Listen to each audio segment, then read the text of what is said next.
Have you ever had a tough day? Have you ever been anxious about an upcoming test or performance? Can you imagine how different it might feel if you could first cuddle a fluffy, loving, sweet dog? You may or may not know that science has actually demonstrated that support dogs can help people feel better, be less anxious, and feel more calm during these kinds of activities. In this interview, we spoke with 3 international school counselors who are leading the charge to implement support dog programs in their schools. This was so much fun talking to Ian Lawley, who's at the International School Nido de Águila in Santiago, Chile, Jackie Valenzuela, who's at International School Bangkok in Thailand, and Brenda Manfredi, who's at International School of Prague in the Czech Republic. We learned about their programs. We found out about how the dogs interact with their faculty and students, and just the impact that having these support animals at school has had. Wouldn't you love to have a dog at your school? Keep on listening and you can find out more about how this can happen for you. The guiding question for this episode was, what does a support dog program look like at an international school, and how might a school set one up? This episode was recorded on August 6, 2023. Sit back and enjoy. Hello and welcome to the Educators Going Global podcast. We have such a large group here today, including my 2 puppies who are apropos for the topic that we're covering today, which we'll get to in just a second. So let's have some intros here. We have Ian, Brenda, and Jackie. Let's start with you, Ian. Okay. I've always been a school counselor. I started my career in New York City and then moved to Berlin, Germany. And I currently am working in South America in Santiago, Chile. Hello, and I'm Brenda, and I too have always been a school counselor. I started my career, I worked in Eastern Long Island, that's our home, for about 11 years until we jumped off a very big cliff and landed in Bangkok, Thailand. We were there for 6 years, and then we moved to Hanoi, Vietnam for 4 years, and now we are located in Prague, in the Czech Republic at the International School of Prague, and we're beginning our 4th year. And I'm Jackie, and I originally was a marriage and family therapist for 20 plus years. And then we moved to Bangkok, and I went back to school to be a school counselor. And the first school that I was at was with Brenda in downtown Bangkok for a couple of years. And now I've been at International School Bangkok. This is my 10th year. Wow. So among us, we have covered a good portion of the globe, and there's a lot of experience here. David and I are super excited that this is our most spread out group that we've had to date. Love it. It's also the most people we've had on our Zencastr platform at the same time. So we're managing it. We're going to take turns speaking. And thank you all so much for being here in our various time zones. I just love this. We are going to start. I'm going to read a guiding question that we have to encompass the theme for the whole interview. And then we'll get into some sub questions and we'll, as I say, take turns answering them. So here's the guiding question. What does a support dog program look like at an international school, and how might a school set one up? So our first question, please tell us how your program started. Hello, puppy. How your program started, how you connected with each other, and how it works. So let's have Ian. Would you answer that first? Sure. So my program started from a student initiative.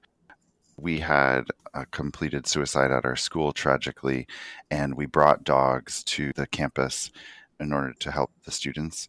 with emotional support. And then because of that experience, students came up to me and said that, wow, that was so helpful. We should have dogs here more often.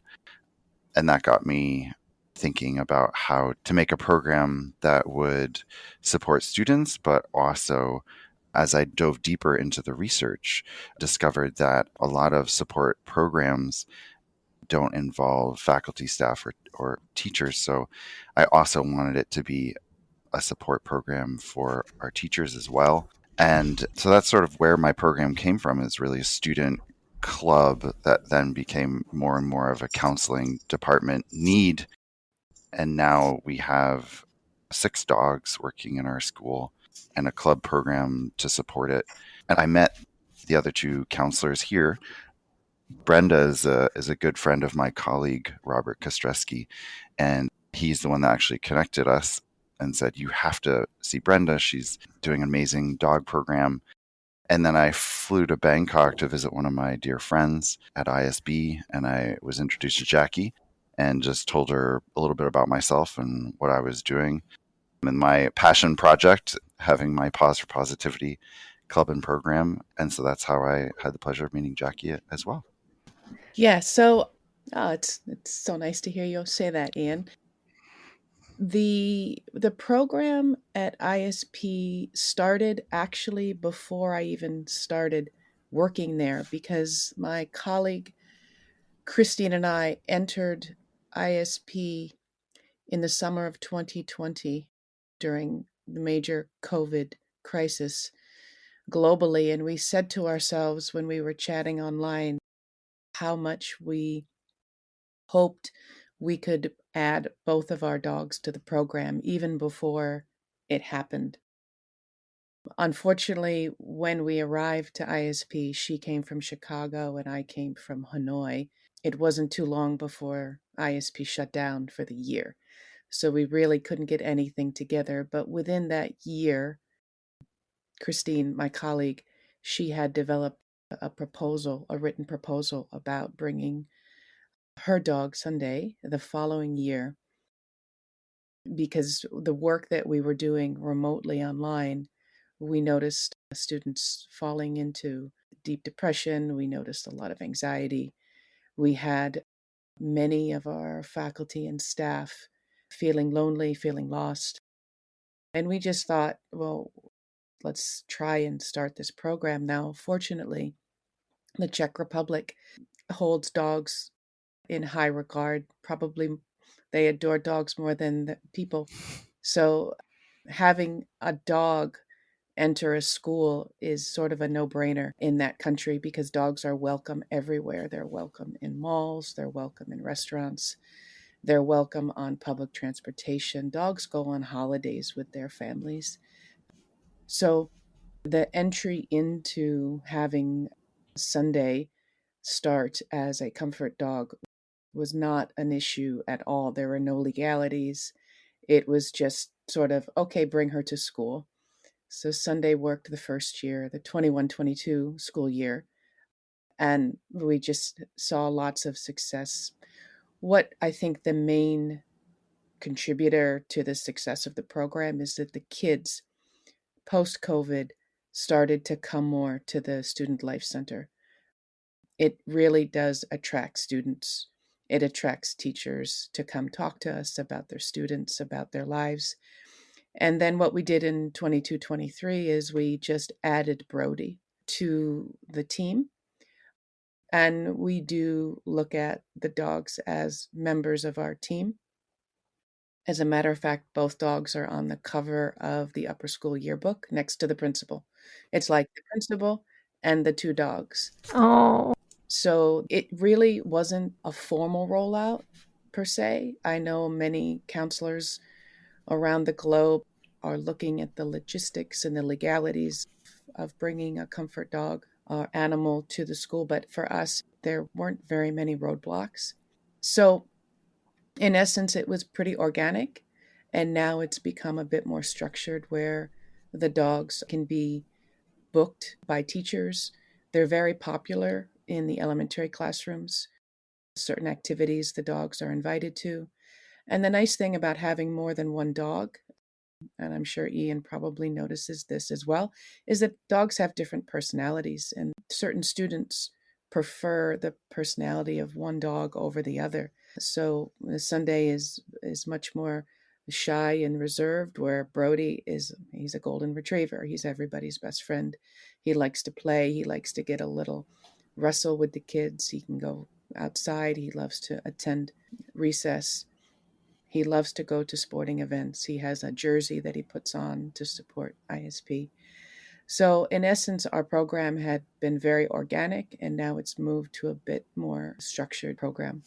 And Ian did share how we met. I will mention that Robert Kostrowski also worked with Jackie and I at NIST.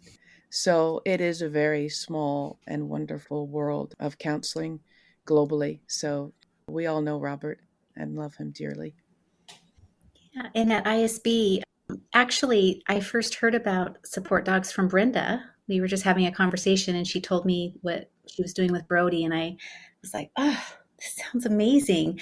Then Ian came to visit ISB to see a good friend of his, and we had a conversation with one another, and he told me about the program at his school. And then that was it for me. I was like, I've got to make this happen.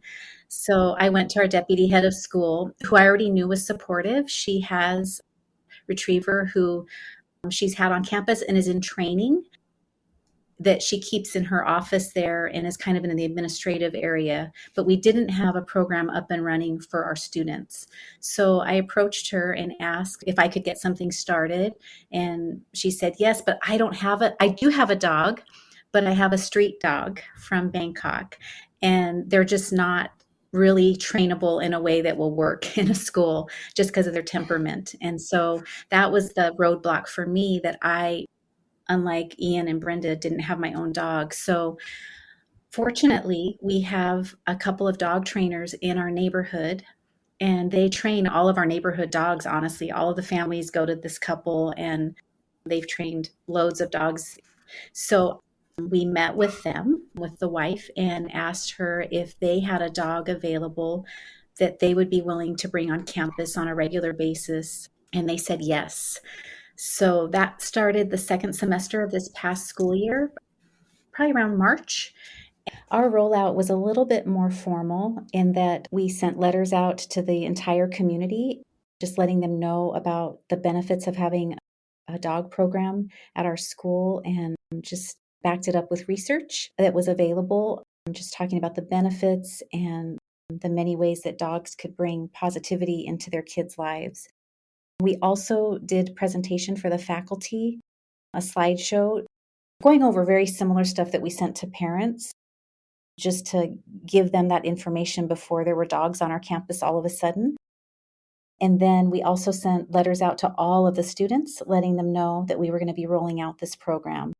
This then gave students and parents and faculty a chance to opt out. We had an opt-out form that was sent to everybody, and then we waited for all of that information to come in. And out of 1,800 students in our school, I think we had 3 or 4 total opt out. And the reasons for that, it was related to allergies, because we don't have hypoallergenic dogs. And it was also related to some kids having cynophobia, which is an extreme fear of dogs. So given that information, then I've overseen just making sure that none of those kids come into contact with the dogs, other than maybe walking past them in the hallway. But the handler is always with our dog, Charlie, and never leaves his side. And he's super sensitive to when he has a sense of that kids don't want to be around the dog or afraid of the dog or are kind of pulling away. So he never pushes Charlie on anybody, and really, really pays attention to the dynamics, which we really appreciate. It's gone really well, and we're getting ready to roll out again for this school year. Wow.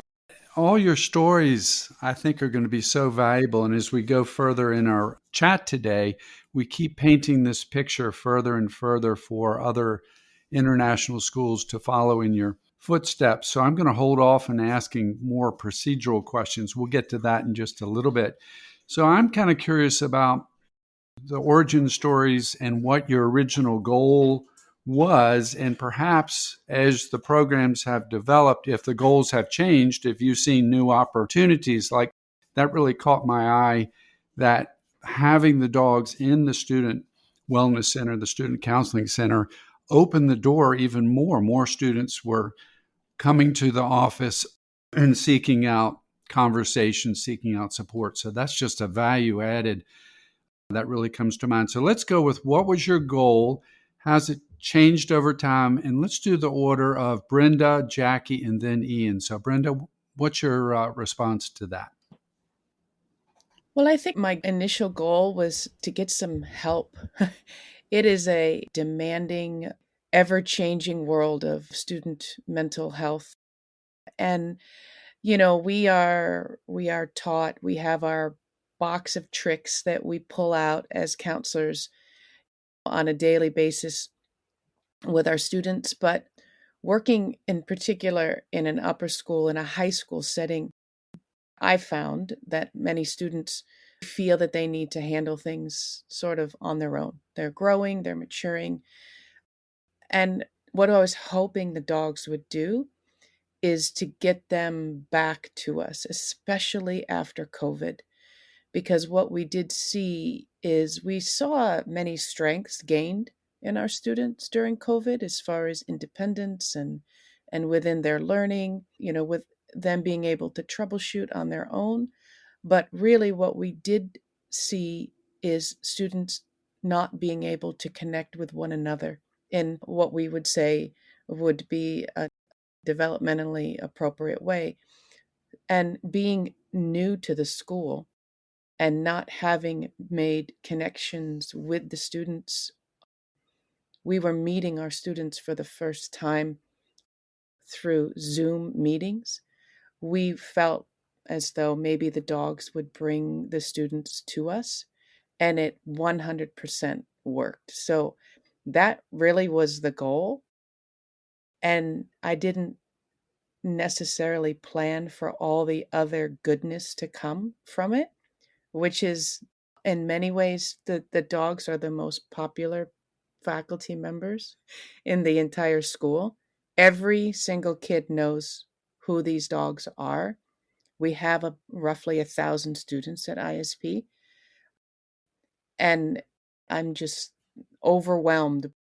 And I would say maybe Ian feels the same way. To have your own dog have a greater purpose than just to be your companion, and to see their purpose in life be so much greater is, I wouldn't have put that as a goal, but it certainly is something that I'm very grateful for. Yeah, I think much the same as what Brenda just said. We needed an extra added layer of support for kids. COVID had really, as we all know, it just really had impacted their mental health. And definitely their social abilities had kind of gone out the window in some ways, just being able to connect. And when I'm with the dog or the dog's in my office or hanging out or whatever, the kids will come in and are much more willing to converse then with me as well, because it's like the dog is that in-between comfort in a way.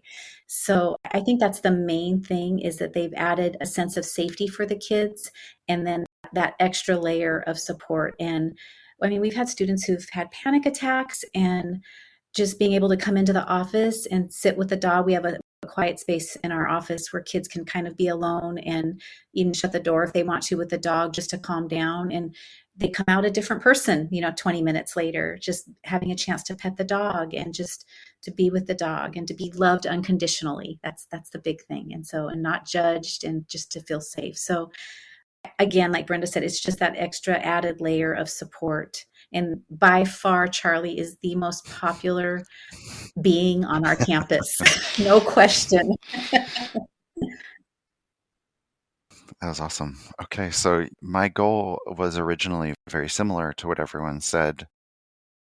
In Chile, we had protests. So our lockdown started actually before COVID, and then we went into another online learning lockdown. So we almost had 2 years where our students weren't interacting with each other except through technology. And when we came back from that, I just wanted to do something for our community, and feeling always as a counselor that you're understaffed. They say the best balance for counselors N+1. We're always looking for more help. But after a while, I was getting traction on the emotional side, but sort of in a way of, oh, well, isn't that cute having dogs, and much more on the emotional side. And I'm actually, my primary job is a university counselor, an academic advisor. So I thought, okay, how can I make the brain research that I know to be true, that actually dogs do a lot more for the brain in terms of making it ready to learn, decreasing anxiety so students can actually apply to university. So this year I started working with departments who were allowing the dogs to come in before assessments so we could test to see how the dogs were actually increasing student performance on metrics in math class. So I used the HL and SL math classes in order to see some, and of course it's anecdotal evidence, but we're starting to gather real data on how students feel about taking assessments with dogs in the room. And also, because I teach a course with helping students apply to university through University Counseling Seminar, bringing the dogs to help students apply to college. And it's amazing how a student who is, going for highly selective universities is just paralyzed by this fear of writing, of trying to be their true authentic selves, which is what universities ask. What a, kind of what a ridiculous thing for asking a 17-year-old to be their authentic self. But it's amazing when you put a dog in their lap, or a dog next to them, and they pet, and you say, okay, now think about the things you love in this world. Think about the things you're passionate about. The blocks just disappear. I call the dog sort of magic rapport. Like in counseling, if our job is to build rapport, whether it is we're trying to get the kid unblocked for thinking about their most authentic self, to relate that to a selective university in the world, or we're just trying to get that block for them to talk, to unpack their emotions. You put a dog in the room, and it's like this instantaneous rapport with the counselor, because the dog becomes the conduit for that rapport. And those sort of academic metrics were the most interesting for me, just because it made everyone listen more. It made the administration listen more. It made teachers more interested in the program, thinking about it as just not a sort of a social emotional, oh, isn't that cute? But like, this is brain research going on here, people. And just to share my last story is, I never thought that we would be able to start taking data, like the nurses now were able to share how few rescue medication pills are, particularly panic attack or even pretty agoraphobic kids coming out of lockdown, don't need to take their medicine when they interact with dogs. So I'm starting to get some good data with the program, which I think was something that was a big surprise about how much I could actually do in terms of that element of the program. Your stories are making me cry. It's just so beautiful, your motivations and the success that it sounds like you're having, and how deeply you clearly care about kids. I'd like to, maybe, if anybody would like to delve a little deeper into how you got buy-in from the school. Ian, it sounds like you're talking about data.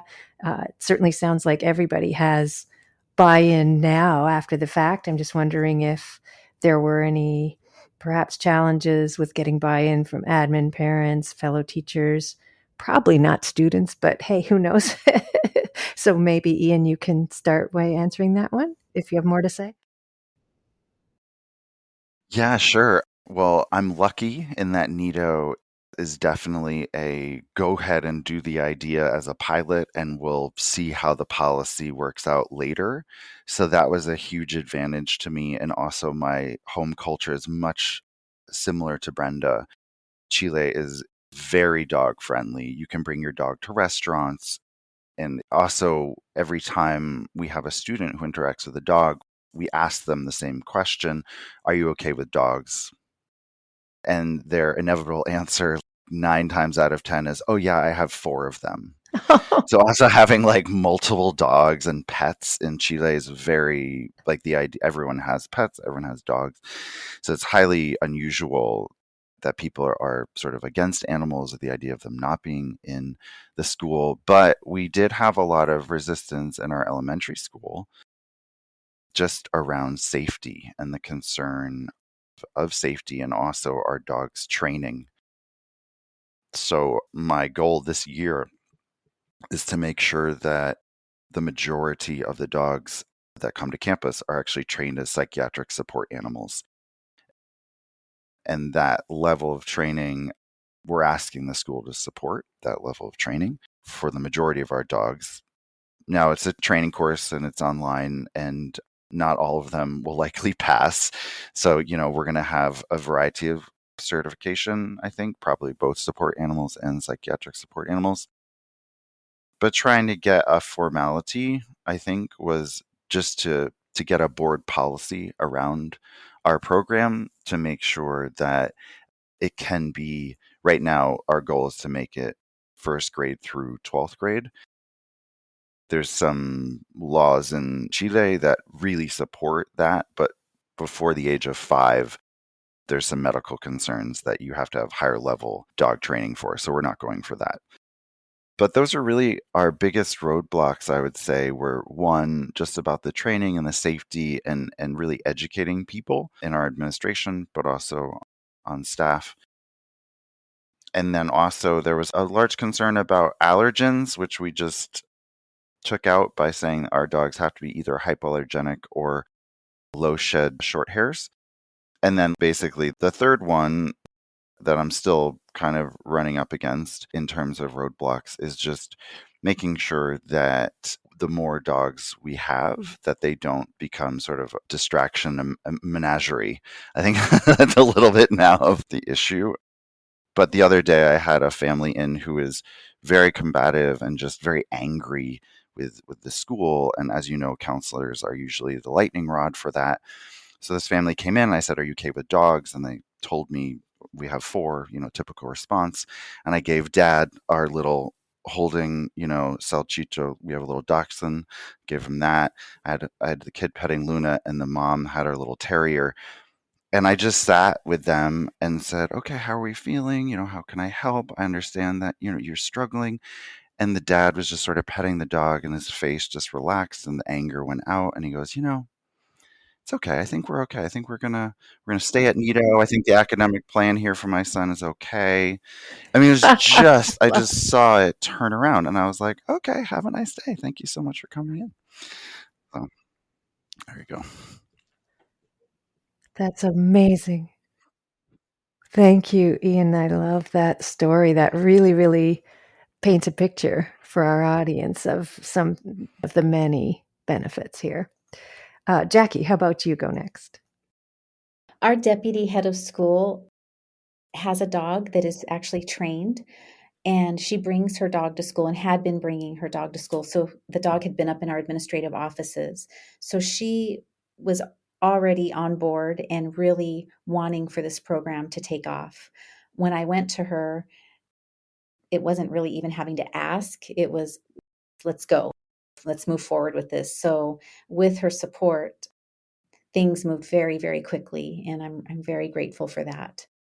And then just kind of it multiplied from there. I think when you have someone who's in the top administrative position who's on board, everybody else is on board too in many ways, right? And then it goes from there. So that was not difficult at all. It was great.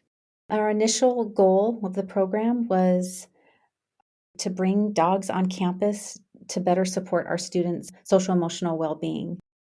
Post-COVID, again, anxiety, kids have a lot of anxiety and just are dealing with a lot of things that previously they had not dealt with. So we were hoping with an add-on of therapy dogs from everything that we had read and from what I had heard from Brenda and from Ian, because they started their programs before we started ours. We were hoping that they would have a calming effect and a therapeutic effect with our students. And that was it. That was our goal. And we have definitely exceeded what our expectations and what our goal was, because I just never realized what an impact the dog would have, not just on our kids, but also in adults in our community, teachers, our classified staff, parents. Everybody responds to these dogs and is impacted by their presence. So definitely has far exceeded what we thought it would be. Thank you. And Brenda. Yeah, what I think I want to mention here is a little bit more about the dog than about the school. I know this is probably a bit more of my Czech culture coming out, is that what I've noticed with Brodie and with Sundae is that this work that the dog does is demanding on the dog. Sometimes we think that dogs, especially dogs that are very interested in being around humans, they have this energy level that they can go all day. But what I've noticed and what I've been trained to do as a handler is to really monitor the dog and their ability to withstand a full day of care. So I make sure that Brodie has several breaks throughout the day. He does not nap. And normally a dog of his energy levels and of his size would nap. But I think it's important to understand that just like we get tired in the work that we do, the dogs probably get 2 to 3 times as exhausted, especially the dogs who are highly empathetic and feel. Brodie is a dog that will feel fear. As a matter of fact, we don't even know all the students who are fearful of dogs. We don't have that many. Culturally, we don't have that many. But he knows to not go near them. I don't know how he knows, but he does. He also knows the difference between a student who's exhibiting anxiety as opposed to a student who's exhibiting depressive symptoms, and he acts accordingly. And this does drain his energy levels. So it's very clear that Brodie, in particular, can probably only do 2, maybe 3 days a week, but that's stretching it. So I don't see it as a roadblock. I don't see it as a deterrent, but I also just want the community to know that we have to take care of the dogs as well, because some dogs, just like people, are empathetic to high levels. And at the end of the day, I'm usually pouring him into the car because he's just drained. And our other comfort dog, Sundae, is I would say she has similar characteristics that we as handlers, we do need to be careful not to overschedule them. Thank you for raising that point, because I could see where people might overlook that, especially if they didn't know the dog well and couldn't sense their different moods. And so I really appreciate that you brought that up. Thank you, Brenda. And I really appreciate the different and very specific points that you're bringing up on kind of the lessons that you're learning as you go through this process. And I was a counselor too before I retired. And Ian, it's so true that we are the first person usually that parents go to. And I try to picture many of those difficult meetings with parents or potentially sometimes teachers if I'd had a dog in the room with me and what a difference that would make. And I wonder if your principals are saying, hey, I need to get one of those dogs too. Right? Holy cow. Yeah, especially when I tell them that most dog programs that I've researched in the United States actually start with the assistant principal bringing the dog to school. Oh, yes. Oh, yeah. Big time.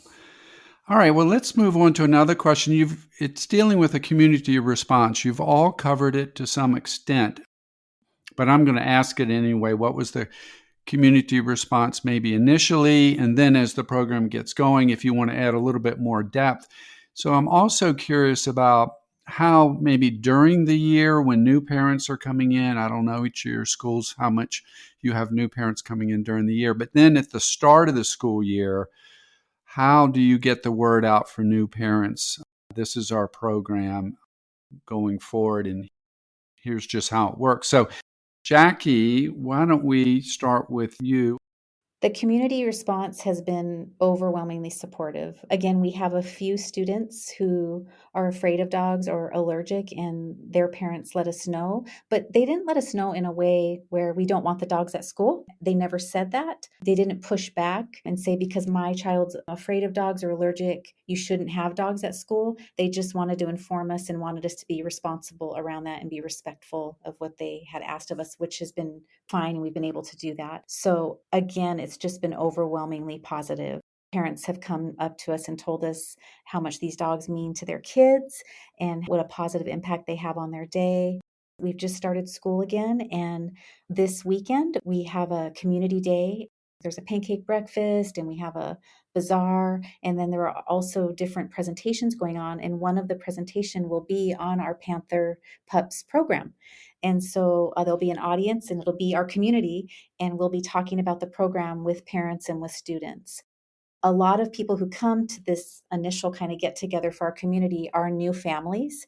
They're just wanting to get connected and wanting to know more about ISB. So I think a lot of them will be at that.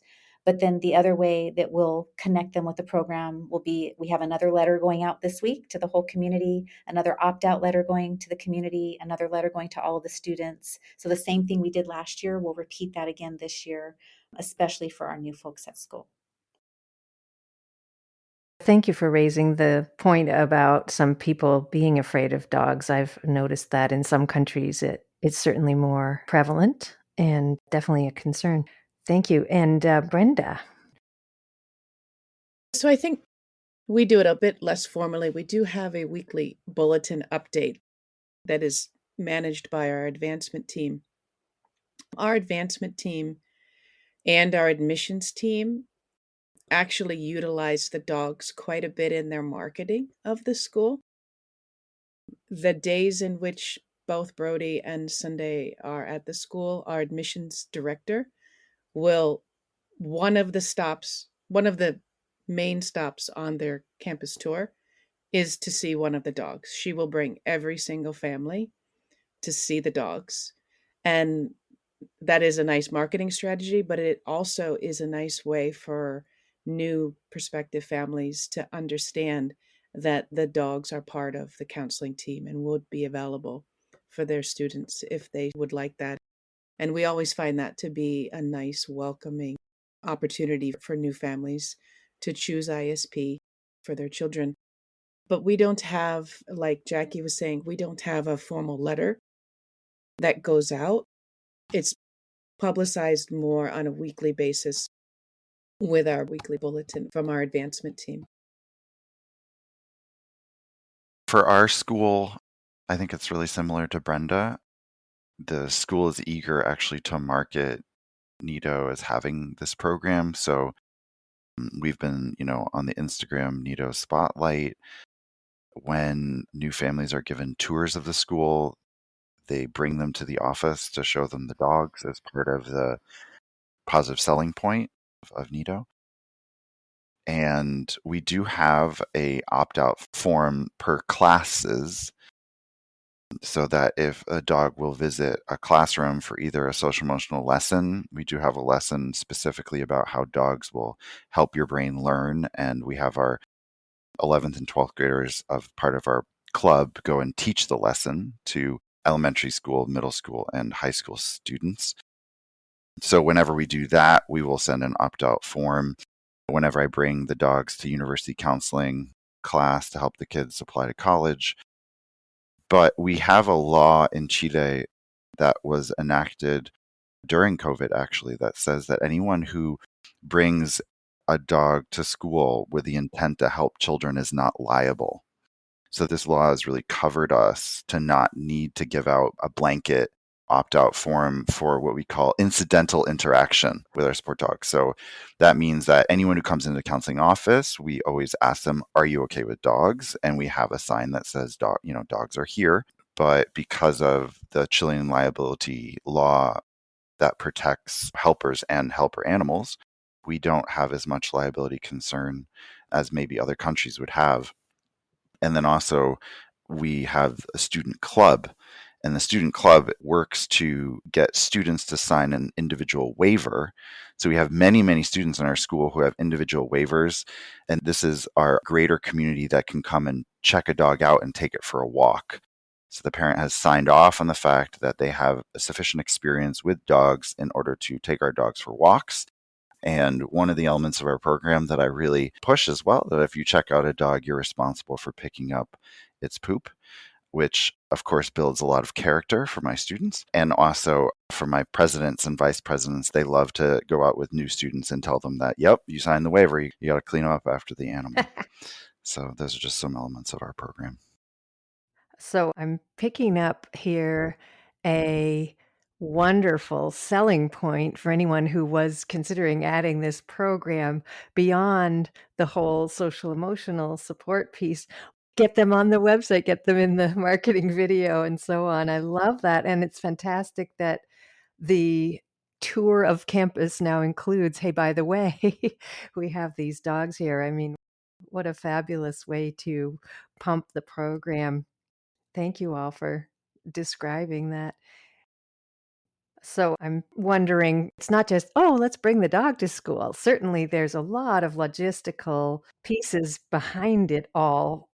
Brenda, you mentioned you're the handler. Jack, you said you have I don't know if it's a hired handler, but you have a handler who takes care of the dog. So I'm wondering who walks the dog and feeds it. And then I'm also kind of wondering, Brenda, you said the dog is only there a few days a week, which I think is very mindful as far as the program goes. But are they there, all day? Are visits scheduled? Ian, you're talking about signing out the dog for an opportunity to interact. What happens if a bunch of kids descend on the counseling center during lunchtime or recess? So I'm just sort of thinking all these logistical pieces. It might be helpful for people to hear some of these. And let's maybe start with Brenda on this one. Well, the students definitely during lunchtime or during an open block time do parade down to especially the middle schoolers. That age, the middle school, they're stuck between being kids and being, cool high school kids. And so, yeah, they are all in. They're all in. And the good thing is both dogs are very good with crowds. They don't get shy. They kind of expect to be bombarded. Brodie will hear the kids outside and he will want to go out there. If he's in my office taking a rest, he will want to be out there. He actually, I think he feels like I got to go to work. I got to get out there right now. What I will say is that in the Czech Republic, one of the obstacles that we have, it's not to the point where it's a concern, but now that they see Brodie and they see Sundae, everybody wants to bring their dog to school. Ah, yes. The teachers want to bring their dogs to school, and that is lovely. And it probably would go over fine culturally, but the amount of work that it does take to make sure that the dog is doing the job that it's meant to do, I feel would be a very difficult task for a teacher who has a set schedule. A schedule that is not flexible, a schedule that they're supposed to have students report to a scheduled block. I think that would be demanding on the teacher. And then the students, well, why can't I just bring my dog to school? And unfortunately, in this country, that is a logical question. But it would be a bit of a logistical nightmare to just have dogs roaming around the school.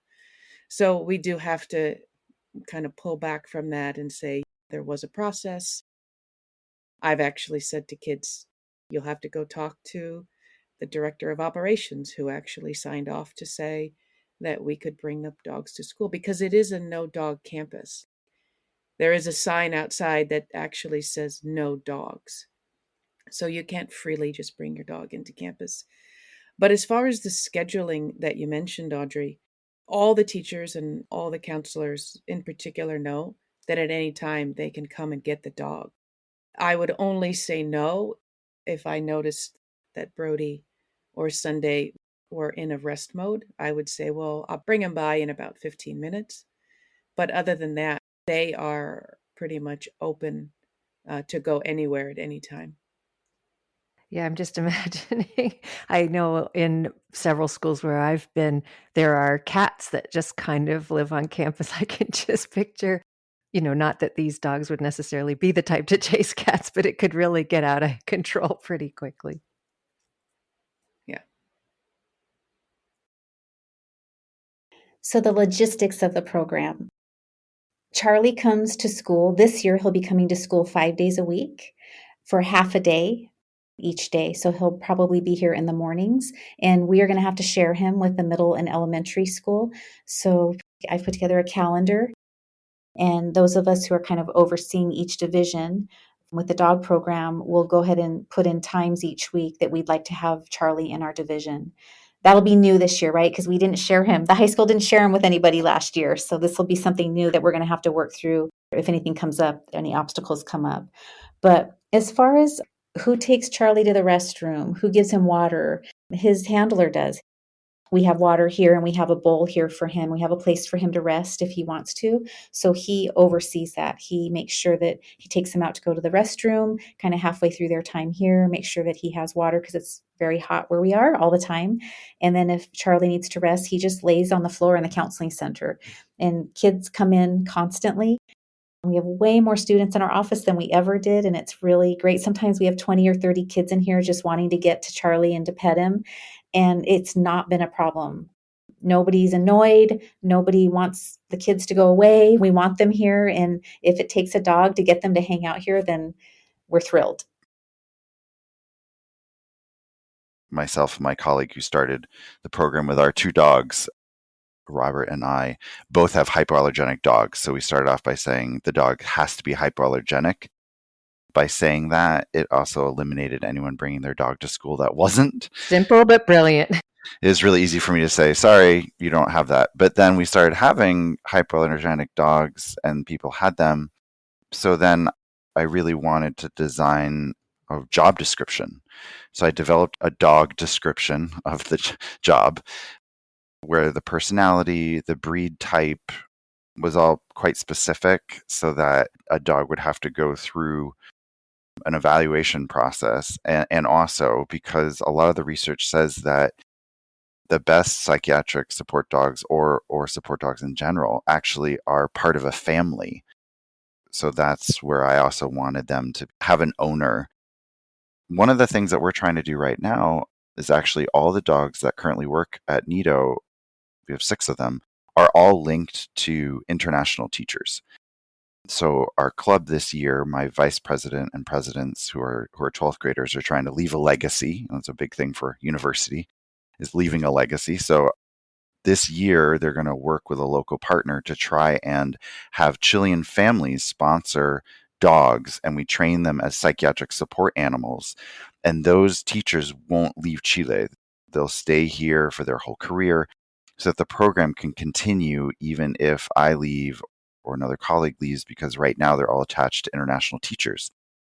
So that's our really big push this year, is to not just train our own dogs to get them certified, which is nice for a variety of reasons, but also to get Chilean families or faculty members to have their own dogs trained so that we can leave this program at NIDO intact when international teachers leave.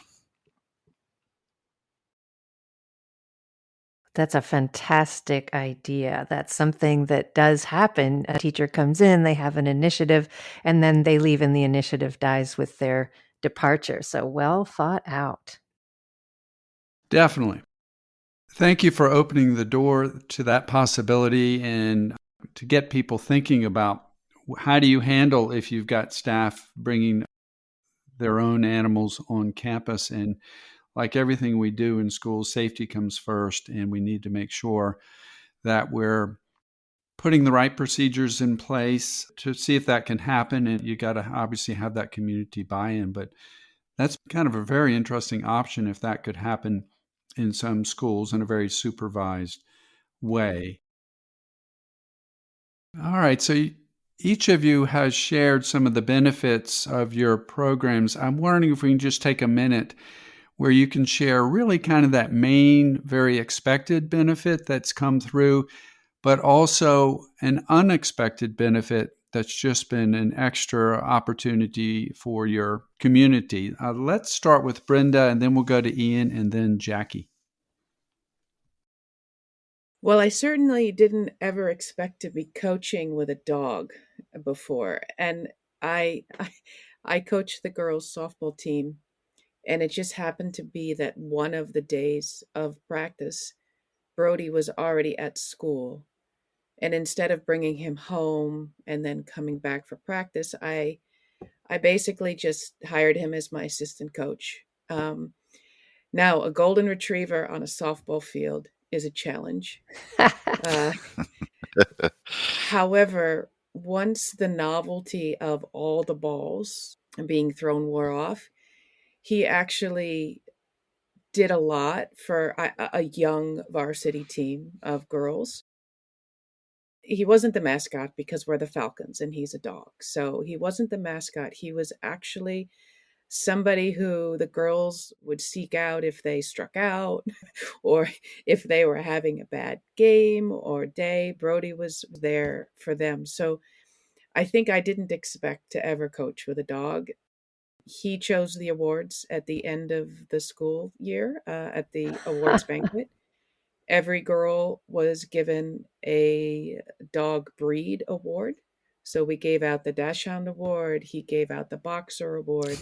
So he basically took all the personalities of certain dogs and he assimilated them to the girls and how they were as players. And it was a very nice way to get the dog involved in an extracurricular activity. Now, I say that after I had said the dog needs a lot of rest. So his day was actually quite extended. On Mondays, he had a very long day, but Tuesday is Brodie's rest day at home. So I was able to kind of justify him having an extended coaching day on Monday. So that was a nice added benefit to have him be part of our team. Okay, so an expected benefit for me has definitely been the club element to my program. So this year we're really trying, we went from a club of about 5 kids with a greater community of dog walkers of about 30 students to this year we're trying to get over 100 students to be part of our greater community of dog walkers and also having a club of about 15 to 20 on the council and then having our president, vice presidents. And I love to do things with the students because I say, here's all the things we could do. You guys choose what direction we're going to go in. So this year, of course, students always want hoodies, right, for their club. We're not a real thing unless you have merch. So they're going to do a logo competition and these types of things for our club. And that's kind of the way I like to do different issues through counseling is to use the students. It's also easier when you're giving presentations to administration or the board to have students present is always better. It's always harder to say no to kids than it is to adults. And when the kid says, Luna helped me apply to college, or Luna was the difference between, that's my dog, Luna, was the difference between me getting a 6 or 7 in math HLAA, then all of a sudden, like everyone's really paying attention to that. And it's not just the counselor saying my dog is really helpful. I think the unexpected, just a short story is we have cleaners in our school, and one of the cleaners is clearly neurodivergent and had a lot of difficulty interaction with people. But this woman continued to interact with Luna every day, and I would work with her for about 15 minutes to interact appropriately because she wasn't interacting appropriately with the dog, and Luna was always afraid when she'd come in. But we worked together for about 6 months. And my principal came to me and said, "Hey, I just wanted to say what you did with that cleaning lady is amazing because I've just seen how she interacts with people change and improve because of you're just taking 15 minutes at the end of your day to help the cleaning lady interact with the dog." So it was an unexpected thing that happens. And it says that, a lot of research says that the benefits to just people who actually aren't even part of or don't thought of as being part of your main school community can really benefit. And so I just thought it was really neat that interaction was recognized by other people outside of the dog interaction. Some of the expected benefits would be that we expected that the dogs would be super helpful to our kids who have high levels of anxiety. And that has absolutely been the case. So when we have kids that we know are kids who struggle with this and they're in need, they just come in or they'll email and say, "Is Charlie here today? I could really use some Charlie time." Or we'll bring Charlie to their class or to their advisory. But it really, like, you can just almost see this sense of calm wash over them. And as long as it's like having that direct contact with him, petting him, just being able to be close to him, that truly their level of anxiety diminishes. So we expected that, but I think seeing it kind of play out in real time has been lovely. An unexpected benefit, we did, like I say, have pushback from a few people, just people who were really, really afraid of dogs, and that we really tried to respect and honor that and never ever intentionally have the dog around them other than in passing or something like that.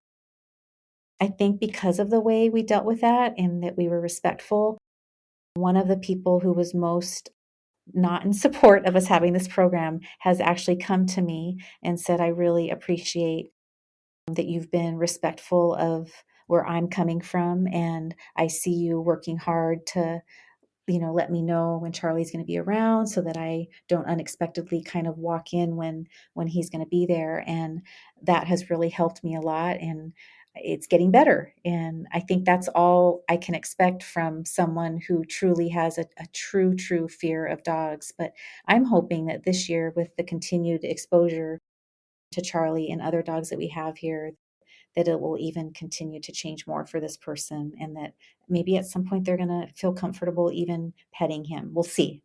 But we've made a lot of progress, and that was unexpected because I think initially the reaction to this program by these particular people had been very, very strong against the program. You guys have given me so much to think about, so much information. I'm loving this program. Every school should have one of these. I'd like to know what's next for your specific program. Let's start with Ian and then Brenda and then Jackie. Yeah, so what's next for our program is really getting the board and the whole school, each division, elementary school, middle school, high school, to adopt the same policy, and also just ironing out some particularities about our vaccination, making sure the dogs have the correct training, and really who kind of pays for all that. So we're really in that stage with our program, really making it formalized in some of the ways that Jackie had to do before launching her program. And then also using our club, really trying to blow that out this year.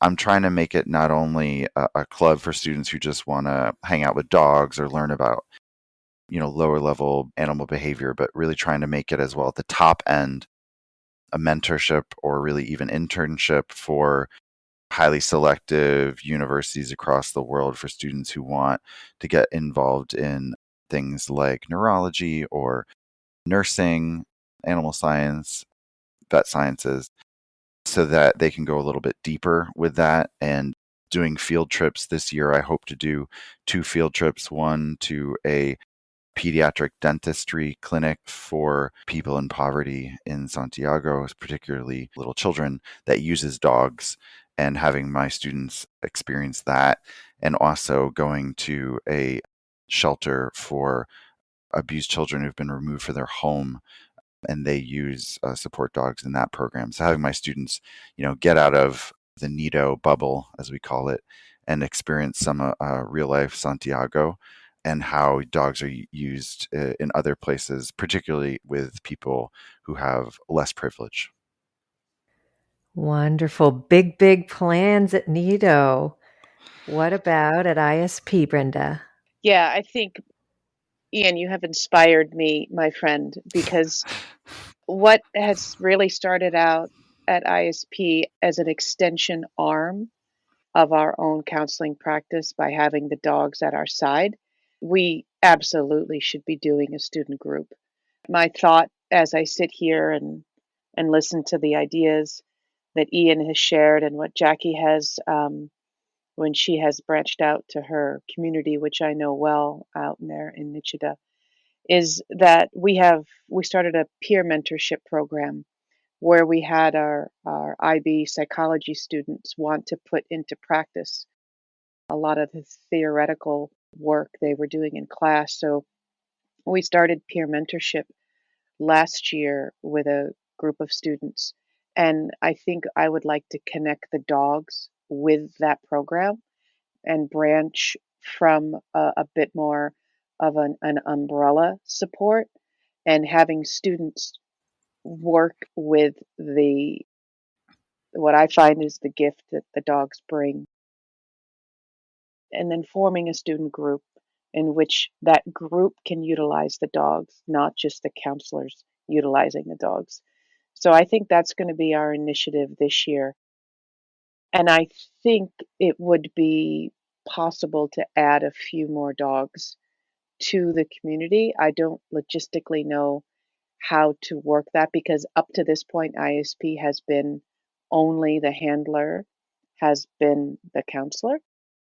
But I am open to if a group were to be formed and it would to be sort of more formally sanctioned to actually have more handlers with more dogs because there's just a lot of need. I haven't yet, Ian, incorporated the dogs into the university counseling practice other than celebratory at the end, but leading up to the anxieties and leading up to the unknowns, the uncertainties that exist usually in grade 11 with our students and families is key. And I think we need to expand even more with that as a tool for our community in general. So that's, I think, where we're going to head to this year and sort of moving past the post COVID need because we do see students are changing, they're evolving, they are resilient.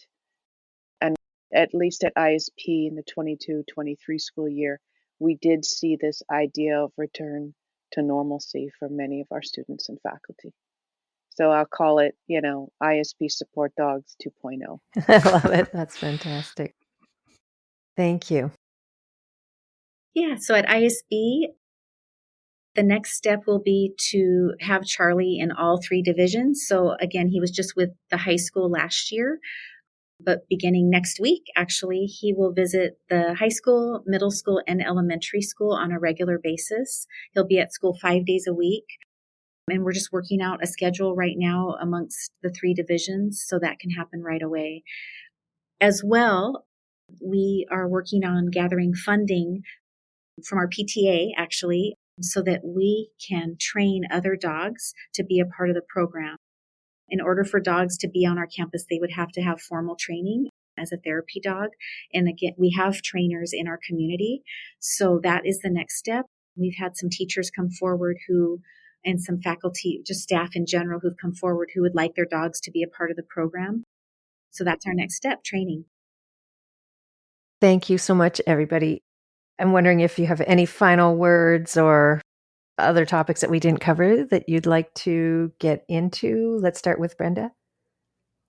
I think I would just, if anybody wants to sort of see the live action of the dogs at school, Sunday, one of our support dogs, she has an Instagram account. She has over 300 followers. Most of them are the students. And that Instagram account is Foxy, Foxy Sundae, like the Sunday that you eat, Sundae. And that is an Instagram account. You can also follow our ISP Facebook account and an ISP Instagram account. The dogs are featured quite sporadically in those accounts. And if anybody has any questions, any educators, parents, students out there who have any questions about our program, my email address is bmanfredi, that's MANFREDI, at isp.cz. And you can email me directly there. Thank you. How about you, Jackie? I can't state enough the impact these dogs have had on our campus, and just kind of that organic love and connection that kids have with them, and the change that you just see. We have kids who are anxious or stressed about tests or depressed or feeling isolated socially or kind of whatever, and that's all been amplified by COVID. But I mean, these dogs just bring everybody to just this point of zen and happiness. And I watch it with my own eyes on a daily basis, and it's just been really, really powerful. Super grateful. And super grateful to Brenda and Ian for just introducing the idea to me, and our school for allowing us to go ahead and move forward with it. We are so excited about the momentum and the positive feedback that we've received. We've had, I think people are so excited. I think a lot of people in our community are like, can I bring my dog? And we've had to really just say, we're going to have to limit it to this specific training, this specific number of dogs, because I think we could end up with a zoo. I think we could end up with, with peacocks, pet peacocks, and somebody's horse. And I mean, we're just like, we've got to kind of tame it down a little bit, but it's exciting, right? People are excited. It's not a problem. Yeah. Thank you, Jackie. Let's head to Ian now. Yes, so we are getting an Instagram account in the next week, so I will update everyone on that. We're trying to go for pause, PAWS, for the number 4, and positivity. So we're going to try to get that Instagram account. And if that's already taken, we're going to do Nido pause for positivity. So either one of those will be up very shortly. And also, as Brenda said, the Nido Instagram account frequently spotlights the dogs. So if you just go to the Nido Instagram account, we have lots of different posts from our dogs, seeing them live. And we actually, our communications department has also produced a promo video that includes the dogs. That's also going to be released on our website soon, within the next month. Thanks so much for making this happen, Audrey and David, and just helping to recognize what a gift these dogs can be for schools around the globe. It's been a true joy to be able to share that and to connect with Ian and Jackie, and continue to hopefully find us at ISCA one day, which is the International School Counselors Association, at one of the conferences of spreading the word in a workshop form. I think that would be great. I'd bring Brodie to that workshop in a second. Me too. The airport package along with my training for psychiatric support animals, so I could bring Luna to a conference with me. That's kind of my idea. That's right. I was going to say, great excuse to bring your dog to the workshop. So other than just to say, if anybody who's listening out there is considering this, or if you have a thought that this might just be too difficult and I'd love to do it, but I just don't know if it's possible, I would say just give it a shot. Go to your administration, talk it through. I am absolutely available. I'll give my contact information when I'm done speaking here, but I have lots of letters to parents and opt-out forms and information about the benefits of having a therapy dog on your campus. We've done a lot of research at our school, and we don't own that. We're happy to share that with any school or anybody who's interested in doing this in their school and getting it started. So you can reach out to me at my work email, which is jackiev@isb.ac.th. Thank you for being open to share how people can follow your programs and reach out to you. I suspect we're going to get a lot of very curious international educators to say, how can we make this happen on our campuses? So thanks for sharing. And just for folks listening right now, those contact links will be in the show notes, so you can check them out there. Yeah, I think we're going to need a follow-up blog post where you guys kind of add in some of your suggestions on setting one of these up, because I can imagine, as David said, we are going to get people flocking to this idea. This is just outstanding. Thanks again so much for being on the show. It was a challenge to set up this interview with people in all these different time zones, but we pulled it off. Way to go, everyone. Yeah, thanks for having us. Really appreciate it. Thank you to you, Audrey, and to David. It's been a pleasure. Thanks so much. Amazing. Amazing. Fantastic. Thank you for joining us today on Educators Going Global. You can find this podcast on Apple Podcasts, Spotify, Google Podcasts, and all the other usual suspects. Please subscribe, like us, and leave a review on Apple and Spotify, and let your teaching friends know about us so we can grow our community. Please reach out at educatorsgoingglobal@gmail.com and join our Facebook group, Educators Going Global, if you have ideas, comments, or wish to share a Going Global story of your own. You can also find us on Instagram at Educators Going Global. Please visit our website as well, www.educatorsgoingglobal.com. All our podcast episodes are on there by topic, along with blog posts, Going Global stories, and our ever-growing resource library. For now, this is Audrey And David. inviting you to travel, Teach. and connect with us.